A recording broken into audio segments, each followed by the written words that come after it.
en vient à présent à ces nouvelles révélations sur la guerre des 6 jours, presque 50 ans après la victoire d'Israël.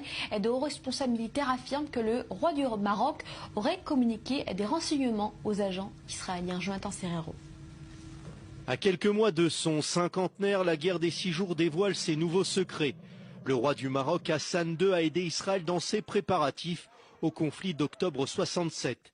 À l'origine de ces nouvelles révélations, plusieurs ex-responsables du renseignement israélien, cités par le quotidien Yediot Aharonot, tous déclarent avoir obtenu des informations décisives de la part du souverain marocain. Nous sommes en septembre 1965 et une réunion est organisée dans un hôtel de Casablanca entre les dirigeants des pays arabes.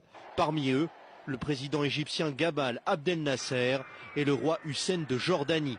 Or, dans le même temps, le souverain marocain autorise en secret des agents du Shin Bet et du Mossad à séjourner dans l'hôtel. Tout un étage leur est même réservé sous le nom de code Oiseau. Une présence anormale en raison de l'absence de relations diplomatiques officielles entre les deux pays.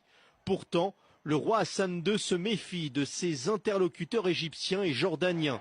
Une défiance qui le pousse même à enregistrer toutes les discussions de la conférence. Elle porte sur le niveau de préparation des forces arabes en vue d'un futur conflit contre Israël. Elle met aussi en lumière l'état pitoyable des corps de blindés égyptiens et les mésententes profondes des pays voisins à Israël avec leurs alliés musulmans. Autant d'informations que le roi Hassan II s'empresse de transmettre aux équipes des renseignements israéliens présentes sur son territoire.